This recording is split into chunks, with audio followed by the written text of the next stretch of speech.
It's my privilege to introduce Robert Hahn Bishop, PhD. Hahn was born and raised in New York City, but lived most of his adult life in the San Francisco Bay Area. In the summer of 2016, his wife Sarah and he moved to the Heartwood Co-Housing community in Durango, Colorado. Prior to that, Hahn was a Peace Corps volunteer in India in 1963 and 65. There he worked in small industry development and science teacher training. He's a graduate of the University or Northwestern University in 1971 with a PhD in environmental psychology. And I had to read, I didn't even know what that was, but he did his PhD thesis on man-environment systems. During his professional career, Dr. Bishop served as a field investigator for the U.S. Environmental Protection Agency. He was a program director for Executive Security International Limited. And also he was an international sales and service manager for Polycold Systems Division of Intermagnetics General Corporation. So he's had a diverse background in the government, in industry, and what we're going to do is he's going to speak for you for about 20-25 minutes, and then we're going to do a slideshow of his community. So I'm going to turn it over to Dr. Hahn. Oh, and one question. We want to, not everybody can live in the classic co-housing unit. So I'm asking each of you to think out how I can bring those co-housing aspects of co-housing to my own life. Dr. Hahn, it's yours. Take over. Okay. Well, I am going to talk about co-housing from different aspects. I'm certainly going to talk about it from my own personal experience, but what I'd like to do is I'll tell you what they say, tell them what you're going to tell them, then tell them, and then tell them what you told them. So I'm going to tell you what I'm going to tell you. So I'm going to talk a little bit about brief history of co-housing. I'm going to talk about the types of co-housing that are available. I'm going to talk about the typical structure and governance that takes place, sort of like what a physical layout looks like, how decisions are reached, and teams that are formed to, handle business. I'm going to talk about, resident roles and responsibilities. And I'm going to talk about living successfully and happily in co-housing community. And then I'd like to also mention other generative living options that may be of interest to you if co-housing isn't something that you're moved to do. So starting out, co-housing, and how many people know about co-housing? Could you just put your hand up so I got to get a sense? Okay, a few of you. I have found that even though co-housing originated in Denmark about 40 years ago, and it was an insight by a brilliant group of people who saw that a lot of the ways that people related in communities, how they were, connected with each other, how neighborly they were, is mostly lost in big cities and suburban developments. I mean, I heard a joke one time that said the greatest, one of the inventions most destructive to community is the automatic garage door opener. And I remember living in a community where you never saw anybody in Marin County, where I lived in San Rafael, a very wealthy community. And people would come and go and you would never see them. You wouldn't even know your neighbors because of how things were designed. And so what they designed was a model for how communities could be built. And the way they work is there's usually all the homes. So for example, we live on 360 acres of land. So instead of in a typical development out here where they divide up into 20-acre ranches, all separate from each other, and you hardly ever see your neighbor, we clustered all the homes in the middle. There's 24 homes clustered along a couple of lanes, and in the middle is what's called a common house. And what I'm describing is a typical structure of almost every co-housing, whether they're in cities, whether they're in suburban developments, or whether they're rural co-housing communities, which are actually more uncommon. So all of the houses are designed to face lanes where people walk on. And every house has a little porch on it. So people end up sitting out on the porch, and when people walk by, you get to interact with them. Every community has a common house, which is a large structure that houses an industrial-sized kitchen and enough tables and chairs and meeting facilities where community meetings can take place and where common meals and potlucks take place on a regular basis, because it's well understood that sharing meals together is a very good way to make connections. Also, the other part of it is that all co-housing developments have their parking facilities for automobiles on the outside. And the reason for this is so that there's only foot traffic that moves in between and along houses in the middle. Children can play safely. Dogs can run freely, and people never have to worry about cars coming and going and being disturbed in the middle of the night or even during the day. So it creates a very pleasant village-like environment. In urban settings, sometimes large buildings are bought, like those of you in California familiar with garden-style apartment buildings, which are, you know, built around a swimming pool and all the houses kind of come face inward. Those kind of buildings are sometimes bought by people interested in co-housing, where they convert a couple of the units to make for a common house meeting type area, and all the residents share in the building. Others, most of them start from scratch. People find a piece of land, they get people interested in co-housing, and they form an organization, and they build from scratch a co-housing structure similar to what I described. And later on, we'll show some pictures of where I live. Another way co-housing developments form is by people, like for example, there's one in Contra Costa County that we visited, where someone bought a house, and then there were a couple other houses that were nearby that were purchased. And over time, they were able, people, you know, changed, got old, they started selling. They kept buying up houses in a particular area that all formed a co-housing grouping that works very well. So there's different ways that these can happen. So with a co-housing, there's two things that are pretty consistent across the board. One is how decisions are made. Decisions are almost always made by consensus, as opposed to majority rules. You know, in a majority rules, you know, 75% of the people say we want this, 25% say no, and the people who aren't in favor of it are sort of, they're not get what they want. So with consensus decision making, everyone has to come to an agreement for something to take place. And it gives an individual an ability to make a difference. For example, in our place, when we have a meeting and there's a big decision to be made, if one individual decides they don't want it to happen, they do what we call, they red card the process. And what that does is it stops the process, and it starts another activity where that person who doesn't want whatever is supposed to happen, to work it out with other people and come up either with an alternate decision or come to a place where they realize they're okay with the decision, and then it passes.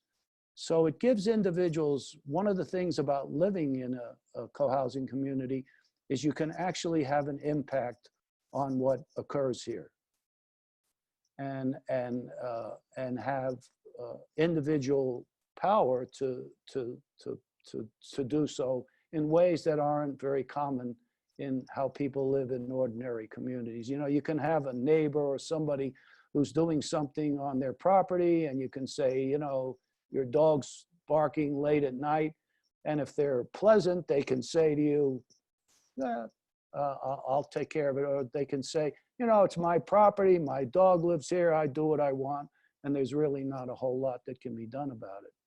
So there's a lot of cooperation, and what co-housing does is it fosters neighborliness, it fosters cooperation, it fosters building deep friendships, and you know, simple things happen, like we have a chat where, you know, like say, you know, my car is broken down, I need to get it in to get it fixed. Could somebody help me? Bing, bing, two people come up and they'll take care of it for you. Somebody needs their kids taken to school, they're sick that day. Bing, bing, somebody's ready to do it. My wife had a pretty serious operation. She was incapacitated for a couple of months. As soon as we got back, brought her back from the hospital, people were showing up every evening with meals prepared for us. And I want to tell you, they were pretty darn good meals. It wasn't just, you know, a makeshift deal. They really thought about providing us with a delicious meal to help us with the process. And, you know, I being the primary caretaker, I didn't have to do it all alone. That's another thing. It's like when you live in a community like this, you're not on your own. You know, there's people there who care about you. You develop friendships. There's a give and take that takes place. And it relieves that whole sense of having to take care of things all by yourself, which often occurs in the typical neighborhoods that exist. So one of the other things is that most communities are plugged into the utility systems that are available. Like, you know, you have your, if you live in a suburban co-housing community or an urban co-housing community, they're connected to the municipal water systems, to the waste disposal systems, et cetera, et cetera. We live here as a small, self-contained, self-governing village. We manage our water supply systems, we manage irrigation systems, we manage our waste disposal systems. So there's a lot of work that has to be done. And for the most part, we don't hire people to do it.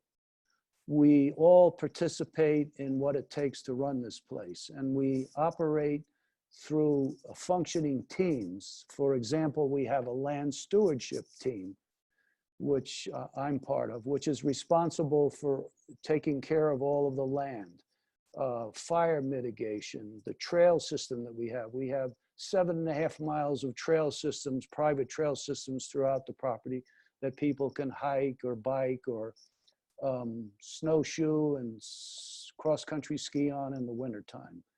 All of those are maintained. We have a common house team, which takes care of that major facility, which is a big job to keep it clean and neat. We have guest rooms available for anyone who wants to come and visit. They're available to friends and family who come to stay here. They're also available to anyone, like any of you, who would be interested in coming out and visiting, staying for a few days or even a week or so. We make arrangements for you to do so in the common house with our guest rooms. We have a common facilities team, which we like to call our public utilities department. They take care of the water and the sewer, and they're a group of men and women who have fix-it abilities. You know, they're really good with plumbing and electrical and all of that. We have a P&C team, which is process and communication team, which is responsible for community meetings when we have to have them. It's also responsible for conflict resolution. If something occurs, a couple of members get into some disagreement about something and cannot just resolve it through talking amongst themselves, they can come to the process and P&C team, as we call it, for assistance in conflict resolution. We also have, let's see, what are the other teams I wanted to mention? Oh, of course, we have a finance team, which handles all of the, you know, we have homeowners dues and things that take care of all of the different common facilities and supporting different aspects of our operations. And we also have a membership team, which is really important. So somebody comes here and they say, wow, I really like this place. I love you people, and we'd really like to, buy a house here. Well, in order to do that, it's important to be oriented to what it means to live in a co-housing community. What are the kinds of things that are expected of you? What would life be like here? It's not like pledging a fraternity or anything where, oh, sorry, you don't look like, you're not accepted into the team. We never reject anyone, but we strive to give them a good picture of what it's like to live here, because it isn't for everyone. And to give them an idea of what life is like, and to see if this looks like a fit for them. And some co-housing communities that I'm familiar with have failed to do that, to the point where people move in and they really don't know what's expected of them. And it creates problems, because all of a sudden they go, wow, I didn't know I was going to need to do that, or this was expected of me. And it does create problems. So I'd ask the question, would co-housing be for you or would it not? The answer lies in probably how you like to live your life. If you're a person who likes, privacy and, isolation and doing everything your way, then it probably isn't a good place for you, because there's a give and take when you move into community. And there's responsibilities. There are, for example, in our community, people are responsible to participate in some way by their own voluntary choice in some form of service to the community of approximately 25 hours a quarter. So that's about 8 hours a month where people are expected to participate in something. It could be as part of a team. It could be on days when we have work parties where different projects are worked on. We have a work party for about 4 hours every third Saturday of the month. So that's one part of it. And the other part of it is we have common meals twice a week. So every Tuesday and Wednesday night, we host a common meal, and you're free to come and join in the common meal and eat with everybody else and have your meals prepared for you. And we go out of our way always when we cook to make a really good meal for people. So they're always really good. And so that's twice a week. And then we have a potluck every Friday night. And we're starting to have Sunday brunch once a month as well. So there's opportunities every week to eat together, to share in meals. And all these are just ways of creating interactions with people. Working on teams with people creates interactions and friendships. Participating in work parties, always people come together that don't see each other that often every day. And of course, these meals are a big part of coming together. So what can I say other than that? Let me see. Well, I've already talked about the fact that if you were to look at a co-housing, there's three things you'd want to look at. First of all, is there a place for you there? Because sometimes, like for example, when we came out here, we had looked at a bunch of different co-housing places in California. We looked at some in Nevada. We looked at some in Arizona. And we were looking for three things. Did we resonate with the people who were living there? That was the first and biggest importance. Is this a group of people we really like to live with? The second thing was it in an area, a geographical area that we'd like to live? That's a big deal. And thirdly, is it a place we could afford to be? So when we came out, when we visited other communities, sometimes we'd like the people a lot, but we couldn't really afford to live there, or we liked the people and we would love to live there, but there was no housing available. There was no place to live. So when we came out here, we just immediately connected with the people here. We loved this area. I mean, the Southwest Colorado is a fantastic place to live. And the third part was there was a house available that we could actually afford. So we made a big decision, because having lived in the Bay Area of California, those of you who live out there, despite the incredible increase in cost of living and the intolerable traffic, it is actually a fantastic place to live. And I was wedded to living in Northern California. I thought I would never leave. But being drawn out here and having an opportunity to see another way of life, it was a big choice to move a far distance away. So, and it was initially difficult to conceive of actually doing that. My wife was much more spontaneous and ready to go than I was. But I can only say that I'm incredibly grateful to have moved out here.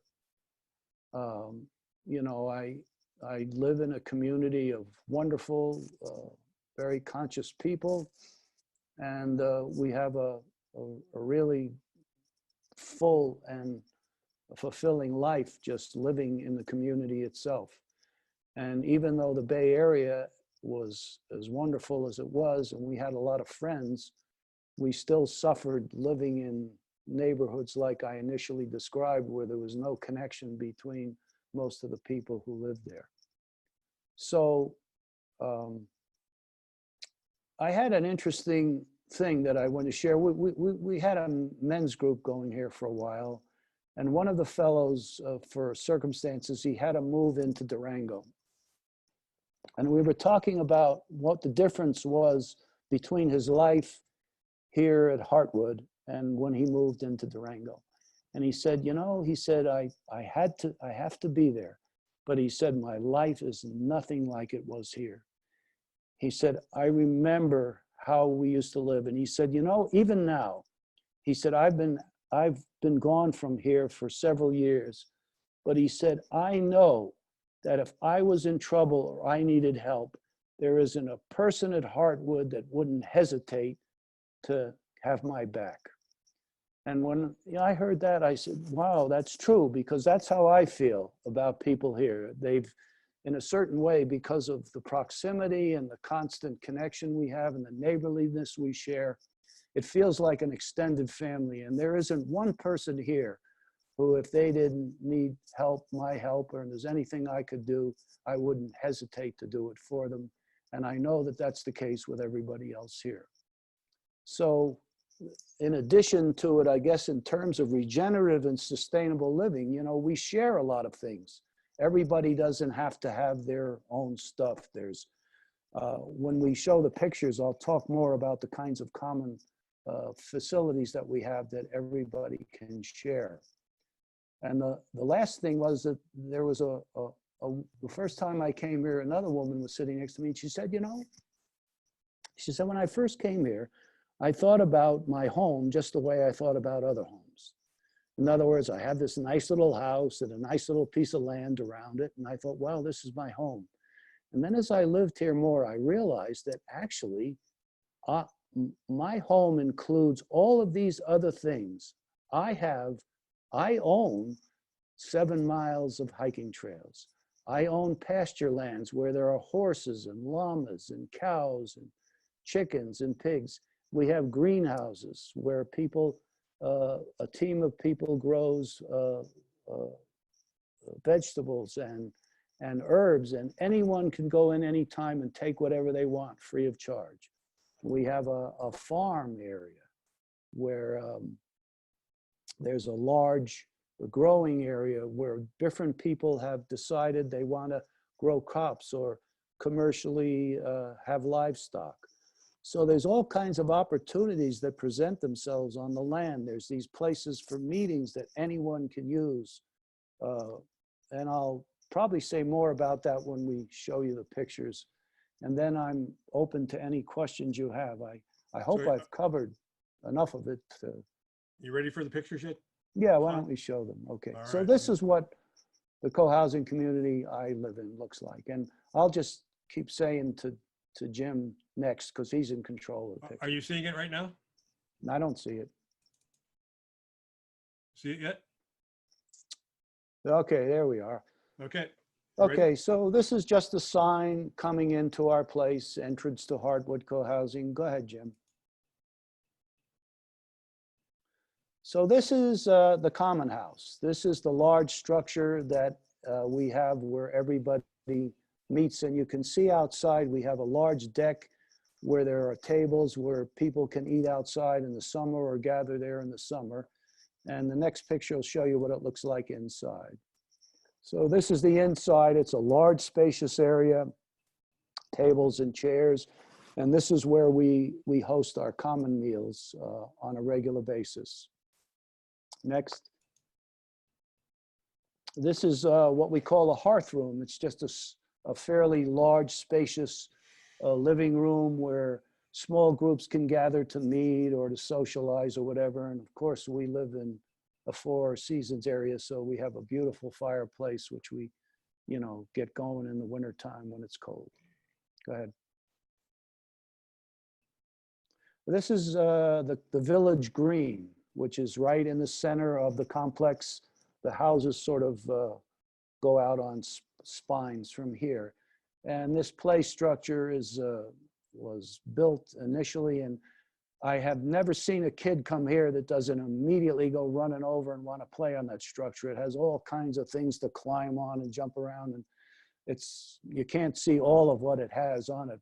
And there's a whole green with picnic tables and places, so people can be out there and have picnics in the summertime, and it's sort of the center of our village, which we call the cluster. Go ahead. This is a workshop. This is the outside of the workshop. You can see all these garden tools. This is a big a structure that has inside it power tools and tables and all kinds of things. So anybody who has a project or any kind of repairs, they can make use of it to do whatever they want for personal projects or even business projects. So like right now, there's a woman in there full-time for a couple of weeks. She makes these big wreaths for Purgatory, which is the ski resort here. They contract with her every year to make these beautiful, huge wreaths that go all over the place up at this ski resort. So you can look at it from the inside. Next picture. So this is what it looks like from the inside. There's various power tools around and all sorts of tools and large spacious area that people can do whatever they need to build. And of course, it's available to any resident of the community. Next. So this is one of the lanes. If you, going down from right to left is a lane, and you'll notice the houses are built all facing in on the lane. And like we said, this lane is only for walking or bicycling, or in the winter, like I said, snowshoeing or cross-country skiing. And the houses all face inward. And you can see there's a little porch in front of each house that faces the walkway. Next. So this is our house right there.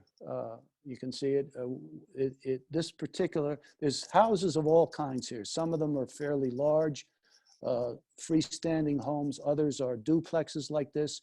We have smaller straw bale homes. So there's various size homes on the property. There's 24 homes altogether. It houses about 60 people of all ages. It's a multi-generational community as opposed to a senior community. Next. All right, this is just the entrance to our house, but you can see the porch. There's a little swing hanging there, some chairs. And, in any kind of warm weather, we're sitting outside and talking, and inevitably somebody comes along and they're talking, and, so it fosters, these porches are intentionally designed to this kind of interaction is encouraged by the design itself. Next. That's the light of my life. We're just posing in front of the house. Next. There she is again in our kitchen. This is just a few pictures of what it looks like inside, you know. Go ahead, next. So it's a living room. Next. This master bedroom. My wife is really into beautiful colors. You notice every room is a different color, and that really adds a lot. Okay, next. It's a little study, music room. We have piano and ukuleles and some other instruments in here, and it's also a guest room as well. Okay. This is right next to our house, a little picnic bench. This is running along the side between our house. Next. And this is the backyard, little planter, and okay, keep going. There's a couple of our non-human denizens. We have about 5 llamas on the property, 3 adults and 2 little ones. This is a couple of them. Some of the people here were very involved in backpacking with llamas. Llamas make great accompaniment. You know, of course, they're used in Peru in the Andes, but they're wonderful animals for taking on hikes and treks with. So we have a few of those. Next. Next. So this is a hot tub that we have that's available to anybody to use. And this is another few of our local residents. The guy on the right is Bob the bull, who has been responsible for the birth of a lot of babies here. Next. This is our yurt. We have a yurt on the property that can be used for meetings. Sometimes people hold musical performances there. There's a couple of people on the property who do workshops for a living, and they hold their workshops in the yurt. You can see it from the inside in the next picture. So that's what it looks like inside. It's a very nice structure, very well, you know, people, again, you know, people take care of these facilities for the sake of themselves and for others. So it's always nicely kept. And you can see over on the left, we have a little wood stove in that heats it up really nice in the winter if we have meetings. Next. There's a few of the horses. We had 4 at one time. Now there's only 2 of them on the property, but some of the people are avid horse people. They ride a lot, and also they let other people ride. Like you'll see a picture of myself on the horse in the middle. Next shot or 2. This is a tree house that was built by, part of our land is this beautiful forested area with big ponderosa pines on it. And there's a lot of wildlife. We have a lot of wildlife here. We have herds of elk that move here. Sometimes on our pasture land, you'll see a herd of 100 elk. We have bears, we have mountain lions, we have lots of deer, and we have a herd of wild turkeys that take up residence here. Every once in a while, they come strolling down the pathway in our land. So we have a lot of non-humans living here. So anyway, this one fellow decided to build this tree house for his daughter. And he actually built it single-handedly a long time ago. It's called Becca's Tree House, named after his daughter. And we're going to turn it into, because a lot of communities go through having, like when this community was started, there was about 25 kids here, and they were homeschooled in that yurt. And over time, the kids grow older and they move away, and we start to age. And so we're looking at different uses of the property. And this is going to be made into a little solo retreat facility way out in the middle of the woods that anybody can go to and make use of if they want to. So next. This is the inside of the greenhouse where all these vegetables and herbs grow and are cared for by a group of people called the greenhouse team. And if you're a resident here or even a guest, you can walk in and take whatever you want and go home and cook it fresh. So it's really nice. So we grow a lot of our own food. And next. This is the tunnel, which is a much larger sort of a greenhouse area where a lot more vegetables and edibles are grown. And some of it is used for the residents and others of it are sold in a local farmer's market as a business. Next. This is a fire circle that we have for fire ceremonies. There are people here who are very connected to the land. There's one man who's he's Native American, and he does various fire ceremonies and things like that. And we use this for meetings. We gather around a big fire and, you know, talk about what's important and what's meaningful to us. So it's a wonderful place to have that. The next shot is another such facility. This is a labyrinth. I mean, many of you who are familiar with shamanism and Native Americans know what a labyrinth is. It's a place for a meditative walk. You enter the labyrinth, and even though it's a small area, you continually move around the circles concentrically till you reach the middle. And it actually takes a while to get there. And then usually, you know, you make an offering or something. So it's another, you know, traditional Native American ceremonial site that we use. Okay. There's a couple of young ladies who live here. This was taken 3 years ago when I moved in. They're all much bigger and, you know, basically the beginning of teenagers. They're all about 13 or 14 years old now, but this was when they were younger. Okay. This was a big celebration. It was actually a woman's 60th birthday.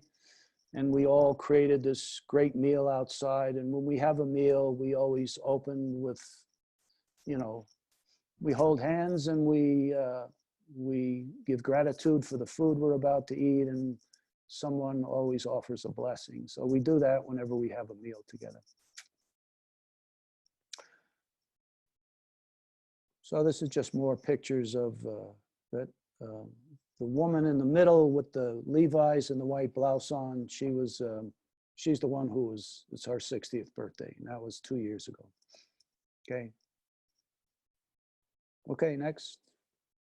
That's just me on one of the horses. Okay, next. All right, this was our house. Well, we had a housewarming party. So this is just a picture of some of the people who came to dinner and met with us. So you can just run through the next few slides. This is just people who showed up to be at the party.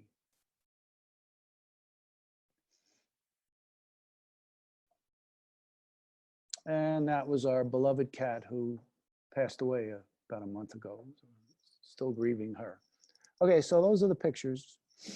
All right. So the last thing I wanted to say is about other living options. You know, it's a big deal to uproot from the home that you live in and to move into a co-housing community. Some people may be very motivated to do it. For us, it was absolutely the thing to do. There are co-housing communities all over the country. There's an organization, and Jim will post some websites. He'll post the website for our community, Heartwood Co-Housing. There's an organization called Cohousing Organizations of the United States, which lists just about every co-housing development everywhere they are. You can go there. If there's any near you that you want to look at, you can see what they're all about by going to their individual websites. And then if that is something that, you know, is just, well, I don't know, that's a little too much for me, there are a couple of things taking place that really help to foster community in place. One of them is called Resilient Circles. And there's a website that talks about resilient circles. It's a way of getting people together that you know and finding ways to agree on how to support each other in the ways that are important to you as individuals. And there's another one that's called A Time for Tribe. And this was developed by a man named Bill Kauth, who was a founder of the Mankind Project, if any of you know what that's about. And he and his partner, Zoe Alawan, wrote a book called We Need Each Other, which is all about community. And what they'll do is they offer trainings. Let's say a group of people wanted to come together and intentionally be in community with each other. How do you go about doing that? How do you create the connections? What's important? They take people through trainings that really help people to really establish community right in place with other like-minded individuals. So there's opportunities both ways. There's many opportunities to move into co-housing, which is probably the simplest thing to do, as opposed to trying to start a new one, because if you ever go to any of these co-housing communities and you get into the history, like what it took to establish this place was absolutely amazing. All that it took to actually pull it off. So I think I'll close on that. I have any questions, I'm happy to answer. So Han, thank you very much. If anybody looks in the chat below, I put all that information that Han was alluded to is in the chat. So if you hit the bottom, you hit chat, you can see the resources there. So Han, I want to start off asking you a first question. We are an elder population here. So could you still say a little bit about aging in place in a co-housing unit? Well, that's another thing, because, so many people aren't able to stay in their homes, till it's time to go. And so they may end up moving into assisted living places. And so what I said is these communities go through cycles. They go through a process of, kids all over the place, and and then, the kids start to disappear and the people start to age, and then they're looking at people. Nobody here wants to leave. I can tell you that. Everybody who's here, who are elders, there's a certain number of us who are, we want to stay here. We're not interested in moving into an assisted living. So we're looking at ways that we can help each other, or how we can modify our homes a little. For example, we live in a house that's 2 stories and we have a basement. And if at some point we needed to have someone live here to take care of us, we could modify the upstairs to be a separate unit and drop the stairs down below. We're looking at taking some of the houses and turning them into places where people can share as they get older, and maybe they don't have a partner anymore, they're alone. They can share facilities together. And like I said, the big thing here is we got each other's backs. Anybody needs help, we're on it right away. So, even people who have, like I have 2 kids and 4 grandchildren, some in Alaska, some in Texas, and they don't have to worry about me. They don't have to worry about, well, what's going to happen to Pop when he can't handle. It's taken care of right here. So we do a lot to, foster staying in place. We actually have an aging in place task force that is working on that in a big way. Yeah. So Han, I see you're very passionate about it. I want to open this to questions to others. If you have a question, just raise your hand and I'll call on you. Libby? I have 2 questions. One is, how diverse is your community? And are there any specific religious or spiritual practices? That's a good question. And the answer to both of those is, first of all, the diversity depends on the area that you live in. Like you, I lived in the San Francisco Bay Area, which is one of the most diverse places in the country. And I think co-housing communities reflect the diversity of the environment in which they live. But basically, to be honest, being out here is just basically cowboys and Indians. It's really cowboys and Indians. We have a small Latino population. Most of the people here are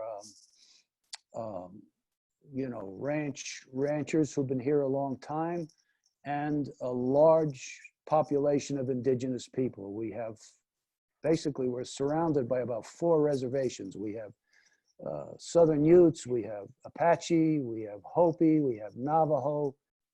So it's basically Native Americans. And Native Americans don't really, you know, they have their own communities in the tribal areas that they live. So they're not prone to join communities like this. So the answer is we're pretty much white bread here. Sheila, unmute. Oh, the religious part of it. Oh, No, let's go ahead and answer that. that was also, when this was founded, because there were people here with, you know, deep spiritual practices, that this should be a spiritual community. And it was decided from the get-go that no, this is not a spiritual community. There's no dogma, there's no gurus, there's no philosophy that everybody has to live with.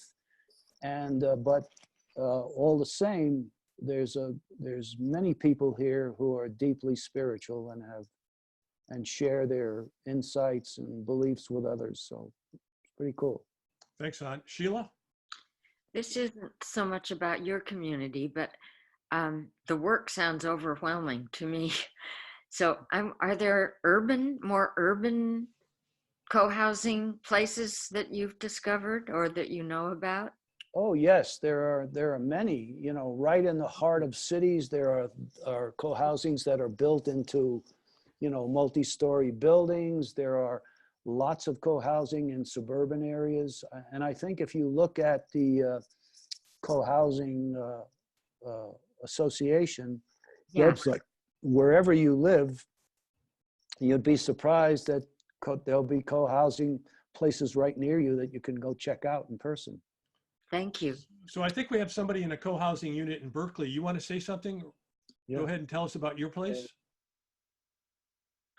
Sure. I live at Berkeley Co-Housing. I used to be at Swan's Market, which is the most urban in the U.S. for a period in downtown Oakland, California. And visited about 125 around the continent. Yeah, they're definitely, I'm a city mouse myself. And in urban places, there's more of a question of fitting into the neighborhood and not just being as inward looking as a rural community, like we've been hearing about today. But and it's great, you know, not to have all our own resources because we're plugged into the city grid and it's an easy walk to a subway and so on.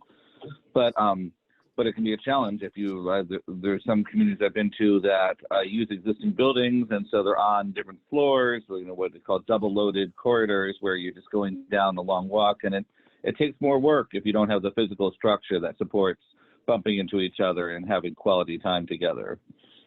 Yeah, you mentioned the importance of meals together, and that's very important here.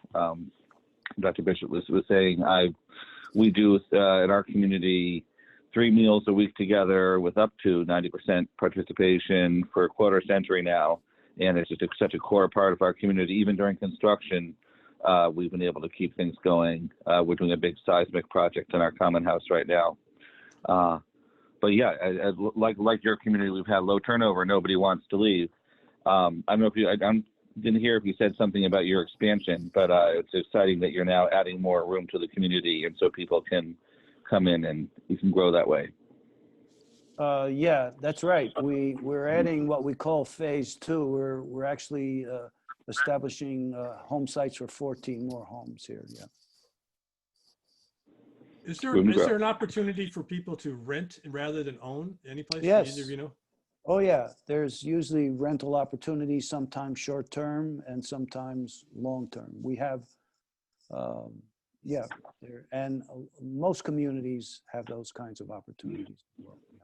Rosemary, you? I'm sorry, I was curious about, Bob, you mentioned before you join the community and you recommend for people to spend some time with and get to know, to see if you sort of fit in with those people, if you kind of gel with them. And I've read a lot about that as well. I'm curious what your experience was in terms of how much time you took and what the process was that you did to come up and decide that, yeah, this is what we want to do? Well, we came out here for 2 visits. We came out here at the end of the summer of 2015 for about a week. And that we still weren't sure. And we came back a couple of months later. And like I said, the 3 things were available. We just kept falling in love with the people. And 2, this house came up that we really liked and we could afford. And, you know, we just were continually impressed by what a wonderful area it is to live in. You know, just Southwest Colorado is a fantastic place. People come from all over the world to be here. You know, there's all these, Mesa Verde National Park is about an hour away from us. Chaco Canyon, I don't know if you're familiar with these, but if you're interested in indigenous cultures, here we are. We have So, time. Go so ahead, Rosemary. if I can follow up, did you spend time, like, did you join one of the teams and kind of work around the unit while you spent your week there? Or how did you get to know the people? What was your sense of getting to know what life was going to be like actually living in a co-housing situation? Well, when somebody comes out here, whenever anybody comes as a guest here, there's always someone assigned as their host. So the host person is responsible for taking them around, for, you know, just giving them a little tour, to introduce them to people, to bring them to common meals. When someone comes and they come to a common meal, they're introduced to everybody, and people go out of their way to connect with them, to you know, make them feel at home. If they're here when there's a work party, a lot of times guests will come and say, oh, I'd love to come out and work with you guys. You know, maybe we're doing the burn of some of the, you know, we do a lot of mitigation work because we live in an area that has wildfires, you know. And so, yeah, we did all of that. And, and then when somebody comes here, they're also assigned a buddy. Like, for example, there's a woman who just moved in, she's a renter, and so I'm her buddy. So I'm responsible for taking care of her, making sure she's integrated, making sure she knows, and if she needs any help, I make sure that she gets it. And she's like, I'm there to hold her hand for whatever she needs, as long as she needs it to adapt to life here. And that's typical of how we do it. Just to make sure that, you know, someone has somebody, and it usually fosters close friendships. My wife and I were buddies for another couple, and they've since moved here, and they've become some of our best friends. So kind of helps to build new relationships as well. Yeah. So we're running out. Lori, go ahead. Last question. What's the economic range of, I mean, if you're renting or you can buy, I mean, of the people that live there, what is the economic range? And how many people that live there actually go to work every day? I would say about half the people go to work. The other half are retired. Is that right, Sarah? And some people work from home. The economic range, I mean, we have one fellow living here, he's internet guru, and he's, you know, very wealthy. We have other people who are just struggling as a new family, you know. And so the range is pretty diverse. Yeah. And So, go ahead. could you give an example of a difficult consensus that you had trouble coming to? Let's see. All right. And you're gonna have to do it in 1 minute, Han. Okay. You got 1 minute to do it in. Okay. It's free roaming dogs in the cluster. And Got it. what kind of regulation should be upon them? And there was a lot of controversy from non-dog owners versus dog owners. So that's one.